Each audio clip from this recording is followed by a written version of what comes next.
like to welcome you to our online Doctor of Education in Applied Learning Sciences information session. We are going to cover a lot of content and ultimately hope this will help you to determine if this program is going to be a good fit for you. My name is Rashonda Butler. I am one of the student advocates here at the University of Miami Online Division. If you should decide to apply and are accepted to the program, I will be the person working with you closely during your first year of class to help you get acclimated to the online environment. We do have a lot of content to cover tonight and hope that you will find this information useful. Before we get started, there's a few housekeeping items. We do understand that your time is very valuable, and we do want to be courteous of that. This session will be about 45 minutes. If for any reason you head out or if you're coming in late, don't worry. You're going to be getting a copy of this recording. It'll be emailed to you later on in the week. Again, we're going to cover a lot of content tonight with regards to the courses that you'll be taking, along with the structure. You're going to hear from faculty within the program and also some alumni. We do want to make sure that this session is specifically geared to you. So if there's a specific question that you have for these panelists, you will see a Q&A feature at the bottom of your screen. So please feel free to utilize that. We would love to cover any questions that you have. However, we do ask that we utilize this time as efficiently as possible. So try to make sure that your questions are geared towards content and structure. If you have specific questions with regards to applications or financial aid, be sure to connect with one of our enrollment advisors. They do look forward to speaking with you on an individual basis and would love to help you through the process. I'm thrilled to have a fantastic group of panelists with me tonight. We have faculty members, Dr. An, Dr. Elban, and also Dr.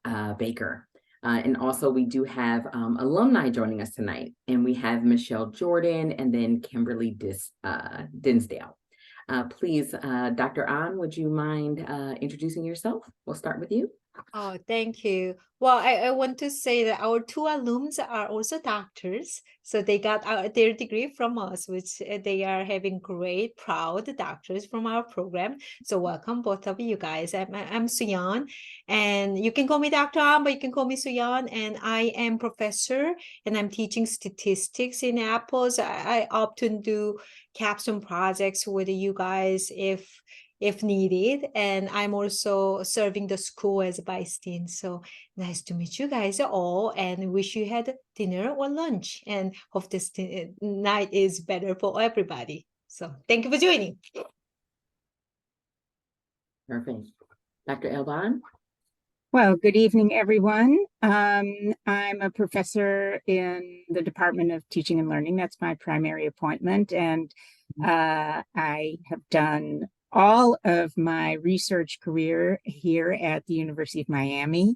And in this long career, I would say that this is actually the most exciting program we've launched.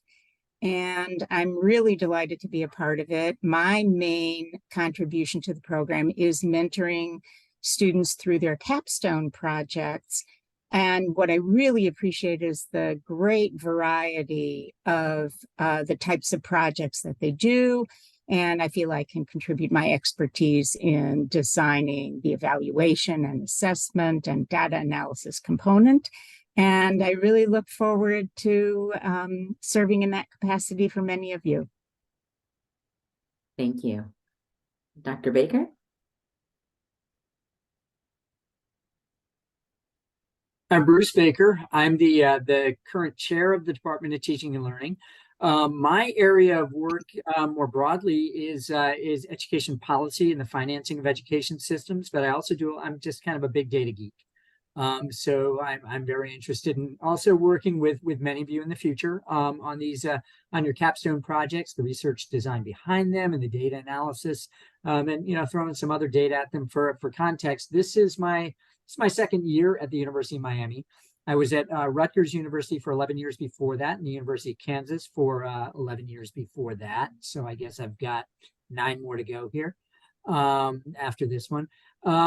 And I wanted to echo what Dr. Elbaum said about the kind of the diversity of projects that arise from these groups, but I also wanted to really echo I've been sitting on some of the capstone defenses for the last few weeks. It's my first round of doing this, and what I've been really intrigued by are the variety of experiences that the students in the program bring, both from kind of geographic diversity of having people collaborating on teams, from the West Coast and Northeast and Southeast all at the same time, and from areas from healthcare management to business and consulting to education, K-12 or post-secondary, and having that diversity of thought on teams together, solving problems that really do intersect in ways I never would have expected across the disciplinary areas of the participants. So that's been really cool to watch. I'm loving this program just from my first experiences of dipping my toe in it this year. Perfect. Thank you. And Dr. Jordan. Hi, I'm Michelle Jordan. I am an alum of the first cohort along with Dr. Dinsdale. I was a high school English teacher for about 15 years. 7 of those, I was the school's educational technologist. I worked both in private and public school, had a little bit of middle school in there. And then actually before graduation, moved on to instructional design. First at the college level, and now I work on the corporate side, for a HR and workforce management software company as a lead learning experience designer. Nice. Thank you. And Dr. Dinsdale? Hi, everyone. I am Kim Dinsdale. I am a principal in Saratoga Union School District. We are in California in Silicon Valley, just at the base of the Santa Cruz Mountains. I have been in education for 18 years. I spent most of my years teaching 4th and 5th grade, everything from being a lead in language arts to teaching gifted classes, combination classes, and I have been an assistant principal, a principal at a wonderful elementary school, and also part of the first cohort as well. Wow, thank you. So we'll go ahead and get started with our questions for this evening. I'm going to start off with faculty. Anyone can answer this, but how is the curriculum designed to help students succeed in real-world scenarios? What are some of the key skills and learnings that this program focuses on? Well, I'll start off with that. So our curriculum is designed, and our recent graduates can attest to this, to give students a range of design opportunities. So we focus on design for online learning, design in the workplace, design in K-12 environments, that all require different perspectives. So we will hit, we hope, on everybody's particular area of interest, but at the same time provide a broad range of experiences so that people can go out and design effective learning environments in a variety of contexts. And we also provide the auxiliary skills needed to evaluate those interventions or those learning environments that students design, so that they can deploy them and evaluate them in a variety of different contexts. So I think the breadth of the contexts and the particular goals that students want to achieve through these designs is really a big strength of our program. Thank you. Professor Jordan, I'm sorry, Michelle Jordan, I apologize. Tell me this, why did you choose the University of Miami for your online doctorate program? And what would you say sets this program apart from the others that you may have considered? At the time, I had earned my master's degree in education and social change from University of Miami, and I had a really great experience there, especially with the professors. That really kind of stuck in my mind. So when it was time to shop for a doctoral program, was one of the first, actually not one of the first, it was the first place that I went. And this program was just kicking off. They were accepting applications for the inaugural cohort. That was very exciting.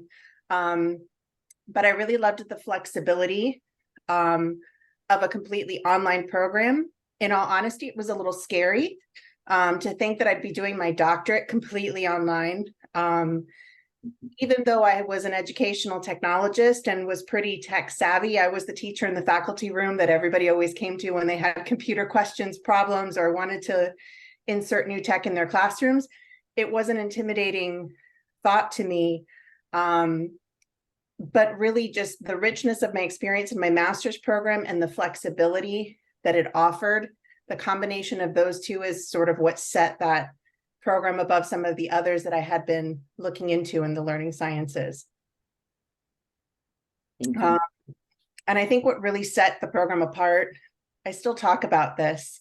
I'm still in touch with my cohort. We still have our WhatsApp chat, and share news with each other, things that are going on. We message each other on game days.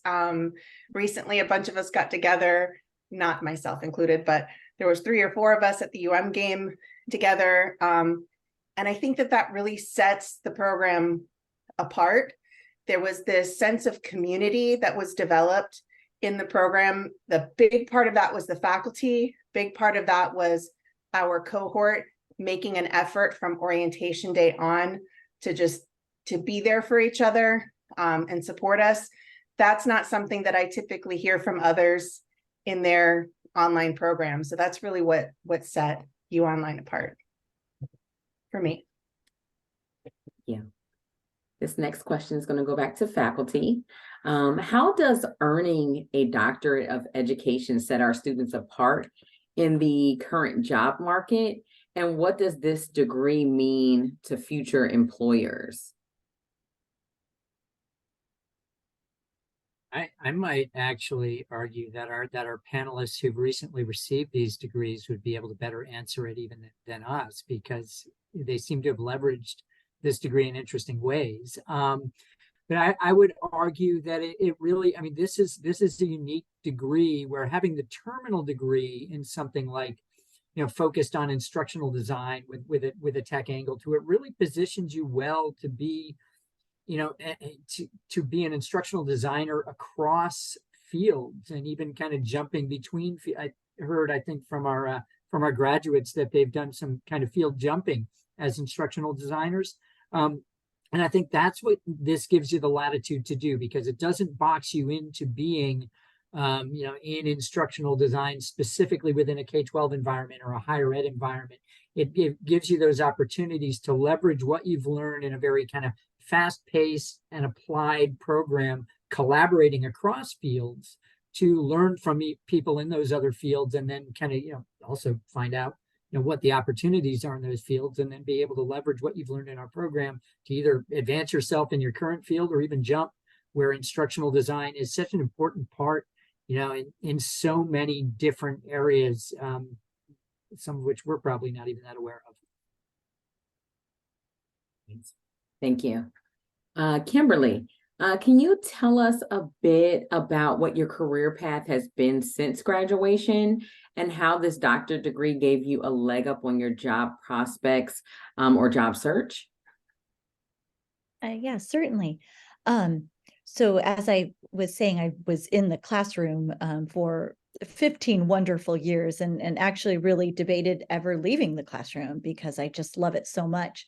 But I knew it was time. And so as I was finishing up my degree, my doctorate, started applying for administrative jobs, and I was actually in Miami graduation weekend. So I think it was the day after graduation, I was at the Biltmore enjoying myself, and sure enough, a job offer came through. So I had interviewed, and so I can say instantly, I felt it certainly probably gave me a leg up on other candidates in a pretty competitive field. And then from an assistant principal position, then moved into a principal position very quickly in a different district. And again, I think with the focus being on applied learning sciences, it's so important that this is what I use this every day as I'm walking through classrooms and evaluating staff and seeing how students are learning and what the teaching is going on. All of that is just so very important. And so that's kind of been my trajectory thus far. And one day I'd like to actually work in teaching, working in mentoring kind of BITSA programs, or being a director of a BITSA program is kind of my long-term goal, maybe in about 8 years. Nice. Dr. An, for a busy professional, what are the advantages of completing the online program, and how do our faculty make themselves accessible for questions and discussions? But so I would say, as Dr. Baker said, it will be better for our alums to talk about how faculties were accommodating everybody's flexible schedule. But, from my end as a faculty members, we are trying to be flexible, understanding everybody's working professionals, and everybody will have their own pace of working, and they also have a different time zones. Kimberly is in California and we are in Miami. We understand how that will be. And not only having my own jobs, we have families, we have personal things going on. So we understand everybody's are having their own things going on. So program is designed to have one course per each time. So it's not like you're having so many things going on. So you will be focusing on one contents, working with the one professions who are very much dedicated to work with the students and professionals. So I would say that is our biggest benefits, giving the flexibility, accessibility, and responsiveness. At the same time, we also have asynchronous recording, so everybody can watch it, and then you also reading it. But some of faculty members also do have a live streams. So I'm sure that Michelle and Kimberly both remember we were sitting together and we were talking about this stupid statistic together, and we were having fun together. So that is what we say about flexibility and fun, and we are engaging each other. So I think that is the one that I would say for those people who are busy, juggling much of different jobs and different family obligations. I would say I think that's benefit of it. I don't know what Jordan and both of you guys are thinking about what we did well for you guys to be successful. Michelle, do you mind elaborating a little bit on how you handled this program as a working adult, and any tips for the students to be successful? I have lots of tips, probably too many to share here. So feel free to find me on LinkedIn and send me a message. I have a lot of people that do that, and I'm happy to answer questions and help in any way I can, pay it forward. Getting organized. When you get access to the class, I think it's 4 or 5 days before the first day of class. It's really important to read through the syllabus carefully. Everybody knows that. But what I did was I love Google, everything Google. So I created a Google Calendar specifically for the program. I put in all my due dates and copied and pasted all the information so that if I was at work and I was running between things, I could quickly just pull up my calendar on my phone and go, okay, this is the assignment that I need to work on this afternoon, and here are the details, here are any links. I also highly recommend downloading all of your readings before the class begins and saving them, create a folder for each course and save the readings at the beginning of the class, and share with your cohort. Make friends and divide it up. There were times when I couldn't find something, and I'm sure it was Kim, somebody else would go, oh, here, I found it, here you go, and shared with us. So be organized and get yourself set up the weekend before. Devote a few hours to do that, and it makes everything so much smoother through the course. That would be my big piece of advice. Thank you. We have a question from the audience. What is the typical mixture of coursework that doctoral students should expect?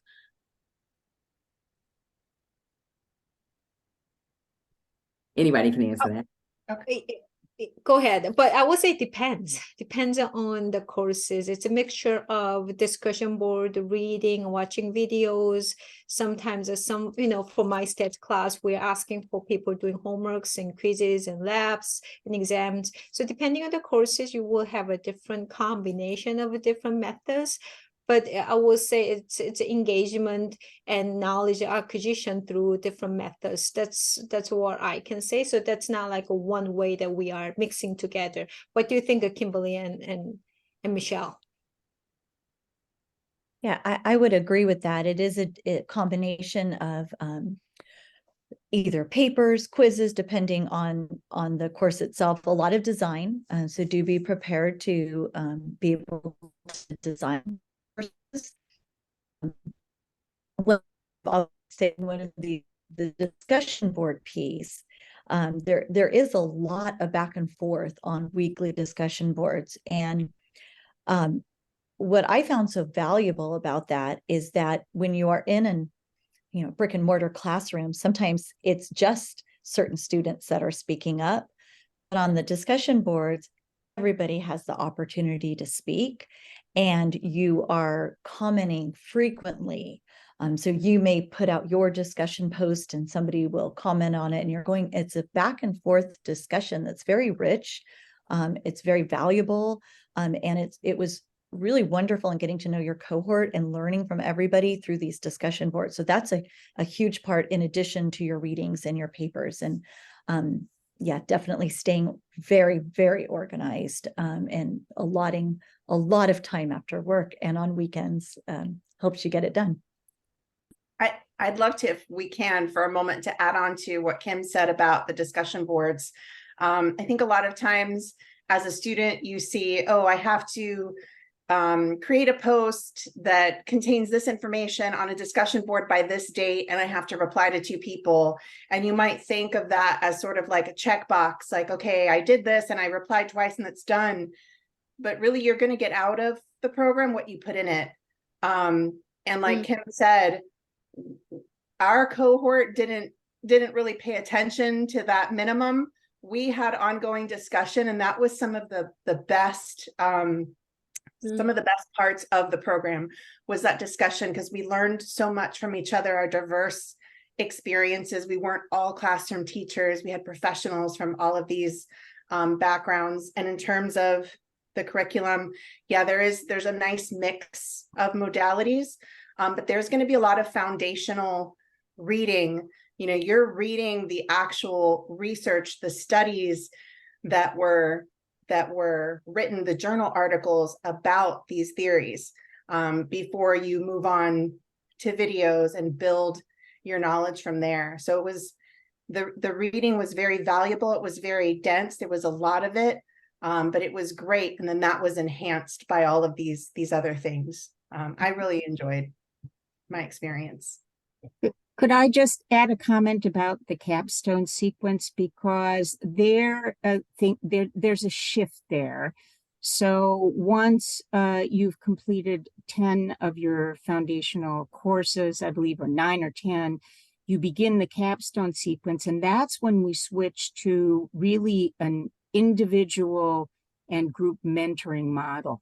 So each capstone group, and usually these are groups of 3 or 4 students who collaborate on a project of their choice, will meet on a regular basis with their advisor or co-advisors. Sometimes there are 2 of them, and really use that time being individually, by individual, I mean the group, each capstone meeting with their mentors to move forward on their capstone projects. So those capstone courses are not organized with discussion threads. Of course, we encourage interaction, continued interaction among the whole group, but we really focus on mentoring each individual group through to the completion of their capstone project. Right. I mean, yeah, to echo what Dr. Elbaum just said, I mean, the global structure of the program is to, you know, at the very front end, you know, a course that to some extent helps you kind of get used to doing what you need to do in this program, learning the processes, the systems and everything. And then there's a fairly, you know, quick series of courses that are core courses around design for formal learning environments, design for informal learning, design for online learning environments. So a lot of design-based courses that you're taking 2 at a time for these 7-week blocks. Wrap up that first year, you enter into the first of the capstone courses to kind of introduce you to the second phase of the program, which is what Dr. Elbaum has so nicely described. You get an introduction to the capstone, then you take some research methods oriented courses so that you can learn, you know, how to engage in quantitative or qualitative analysis in ways that might serve your final project. So it really is a shift from those core courses, dealing with design projects embedded in those courses throughout, to moving into the second phase where you become kind of a group member in a focused project toward the capstone and completion of the program. And I'm not sure, I'd be curious to hear how the graduates felt that the gear shift went in moving from part 1 to part 2, and what thoughts they might have for future students on that, and for us for that matter.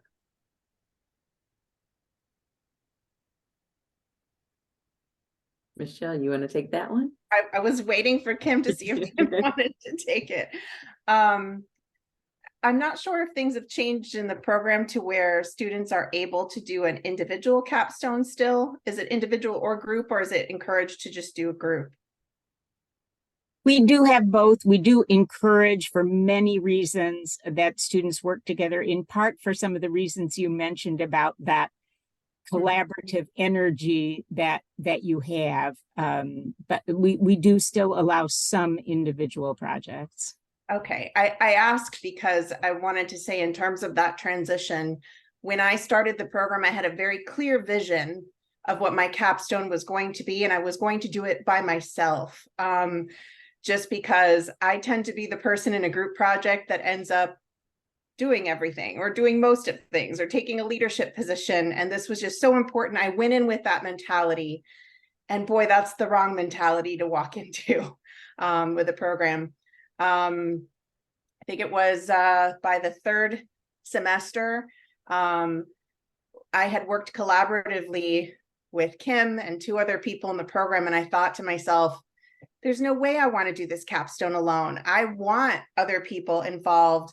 And we had a different idea of what we wanted to do. And I expanded my horizons that way. And it was like the best thing that could ever happen. So in terms of that transition, you know, while you're going through the progression of the courses, if you're really giving everything that you have to give, and you're participating in those discussion boards, and you're reaching out to your cohort and building relationships with them, keep yourself open, because everything that you're learning, all of those relationships that you're creating with your professors and with your cohort, are going to impact that capstone project and make it richer, make it better.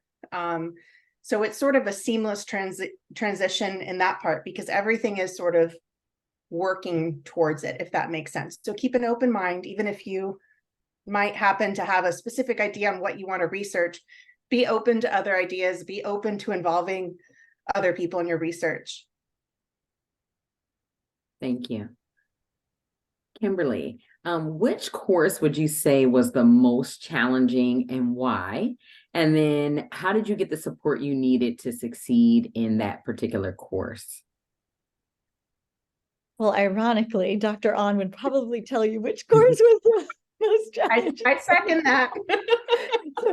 I knew that was coming. I'm a qualitative girl. You know, I love qualitative. I love narrative. I was a sociology minor, a journalism major, everything I do, you know, undergrad. So data and really digging deep into it, this was just not something I had done in a very, very long time. And I cannot tell the participants watching how valued I felt as a UOnline student. How much I have never had this much support from, I went to as an undergrad, I went to a large Cal State, there was 36,000 students. And so, sometimes I was a number in a class. Sorry, my lights just went off on me. But at Miami, I mean, when we needed help, Dr. On was there twice a week. Anytime we needed her, I think it was a very challenging course, but I got through it and I did well, and I was proud of myself. And I attribute, to my hard work, but to Dr. On, just thank you, thank you, thank you. So the professors are there for you whenever. I cannot express my appreciation for the support from the professors. Thank you. What can I add? Kimberly and Michelle, both of them are really dedicated students. So I didn't do anything. They were just there and they were problem solving themselves. I just sit there and listen to them. So I would say it is always mutual. So whenever you guys are passionate, dedicate, and working and trusting each other, I think that's the way that we have a learning and teaching and all the, I guess, a program and career can be accomplished. So it's not me, it was everybody in the cohort. We were really having fun. It was not like we were having challenging time. Well, that is my perception. I don't know how you guys felt. We had fun, but you were very much there for us. We had office hours 3 times a week, optional, and you sometimes stayed on after to answer questions. My background is similar to Kimberly's. I was an English major.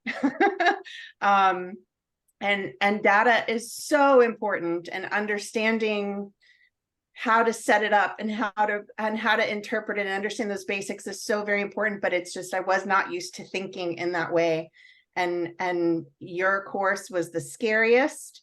But I had so much support from you and from my cohort members too, who were more math inclined, to help me think through that. So thank you for that. Professor Elbon, what do you consider to be the greatest strengths of the faculty who teach this online doctorate program? Well, in addition to all the personal attributes that I think have been covered, which I totally affirm that my colleagues display, of really caring for the students and really being concerned with their learning and going the extra mile. I think you've heard enough about that. But the faculty who teach in this program have a wide variety of expertise. And so there are different folks that teach different courses. Each faculty member who teaches a course has specific expertise to share with the students with regard to the content of that course. And that's why, although there aren't that many courses in the program, as I said, in the capstone, you'll be followed and supported by the same advisor through those 3 courses. Otherwise, you'll be exposed to a whole variety of professors who have some very specific expertise, for example, in the design of online instruction, in the design of assessment of students, in program evaluation, in affective learning. All of those areas are very rich in terms of content and method, and are handled by folks that we think have very key expertise in the area. But I think what holds us all together is, I perceive it's come through in this webinar, is kind of the commitment that we all share to really caring about the students taking away meaningful learning. And that's on us as instructional designers to provide that experience. So we do take it very seriously and joyously. Thank you. This is to our alumni. How valuable is networking within your cohort, and how does it benefit students and graduates in the program? Do you want to take that, Kim? Well, I'll start. Okay. Being on, and I'll say in terms of networking, I'm on the West Coast, so I'm not sure I do a lot of networking on the East Coast. But I will say that networking within the cohort while in the program was extremely valuable. I forget which mentioned we're working on projects across really the world. I can think of one particular project I worked on with two others. One gentleman was an officer in the Army, and he was stationed in North Carolina. One was with a World Health Organization in Africa. And so the only time we could meet was 9 a.m. Pacific, or 9 a.m. East Coast time, which was 6 a.m. my coast time, and 3 o'clock in Africa. So it was just this networking and working together to help build our connections and to help each other through the program was invaluable. I haven't done a lot of networking as an alumni, so I'm going to pass that off to Michelle to maybe answer that part. Like I mentioned before, our cohort still has our WhatsApp chat from the one that was created during orientation, and we still use it. We're very much in touch. In terms of career opportunities, I really haven't had to lean on that network, because before I was even out of the program, I applied for a position as a senior instructional designer at Miami-Dade College. Interestingly, I had applied for that same position in 2015, and I never heard from them. I reapplied my first year in the program, and I instantly got called back for an interview, and ended up starting there as a senior instructional designer before I finished the program. And I was there a little bit over a year before I made the leap to the corporate world, to corporate instructional design. So I didn't really have to lean on my network. Having said that, because our cohort built such a strong bond, and because we have such a diverse background, I mean, Kimberly is a principal, myself and somebody else work in the corporate sector. We have some others in education. I know that if I needed a reference or if I wanted to make a jump to something else, that's the first place I'm going to go. Just even to ask questions or to poke around if I were interested. It's just a really great resource to have.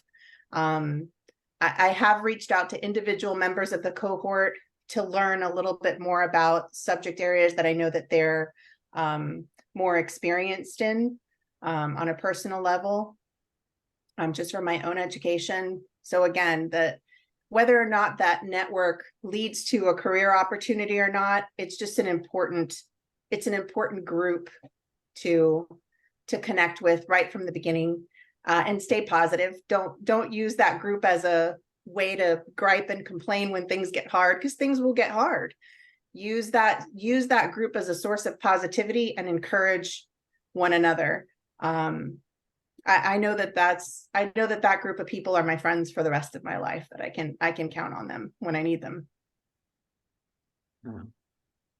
All right, well, this will be our last question for the evening. And so this goes to faculty. The University of Miami has a far-reaching alumni network and an impressive reputation as a leader in higher education. How does the online program help students leverage these advantages, especially as our students are based all over the country?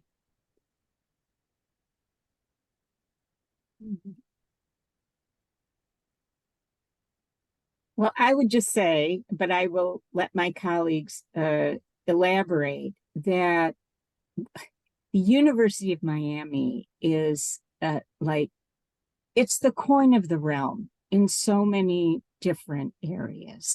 And the advantage being that it's not just known among its fellow universities and institutions of higher education.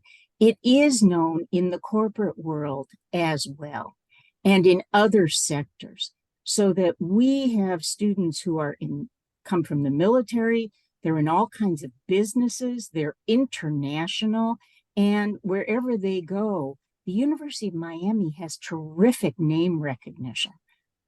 So that's one part of the answer to the question. As far as other networks are concerned, I'll let Bruce, my colleague, or Dr. Ahn perhaps add a little more information.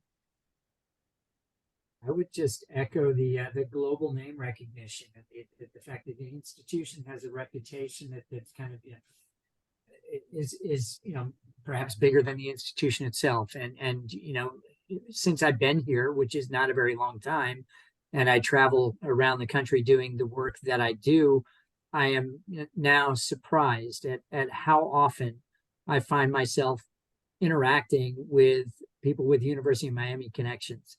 So it really, it's an impressive brand. Again, I've been at, the University of Kansas for an extended period of time, and everyone knows that little bird, the Jayhawk from Kansas. And I was at Rutgers for quite a long time. But of the three institutions that I've been at, the name recognition and the networking, I was in my work, I do expert witness work, and I was questioned by people from an attorney general's office in a state in the Northeast for a full day. And at the very end of the day, one of the lawyers from the attorney general's office went like this. A lawyer from the other side. And I had to pause for a moment because I was not yet really used to this whole, the U. It's an impressive, it's recognized for quality. And it's, of the institutions I've worked at, when I go elsewhere now, people kind of nod and acknowledge and recognize, wow, University of Miami, tell me more about it. And I'm happy to. So. Well, I want to echo to what Michelle and Kimberly said. I will say that the alumni bonding and network, and the one that we created, all engagement and cultures while everybody's are here, I think they will last forever. So I want to say that, of course, faculty and it's a brand, but the one like Michelle and Kimberly, both of them are our advocates out there, and see how great those two are. And those two are putting ourselves out there. I think that is what I want to say about the one that I'm so proud of as a professor. So I want to really say it's our alums, and at the same time, our lovely faculty members, very smart and very engaged and very, very, wonderful faculty members are at the same time. So, first students, alums, and then faculty. Thank you. Big brand with a small feel. And I mean, it's got that kind of closeness to it. Yeah. All right, well, we are going to go ahead and close out for this evening. Faculty and alumni, thank you so much for joining us tonight. All of you that are at home, thank you for joining us as well. We hope that you find this useful. With regards to applications, we are currently accepting applications. With regards to what do you need to apply, you will need a transcript, your resume, personal statement, along with 3 letters of recommendation. And if you plan on using financial aid, you will also need the FAFSA. So if you go ahead and you meet the early admissions deadline, which is going to be Monday, November the 6th, we are going to go ahead and do a $300 deposit fee waiver. So you won't have to worry about paying that. Again, don't forget the deadline is Monday, November the 6th. If you need to speak with an enrollment advisor, their number is 1-800-411-2290. Or you can live chat. Also, if you are ready to start your application, please use the QR code that is located at the bottom of your screen. And again, thank you so much for your time this evening. Have a good one. Night, everyone. Good night.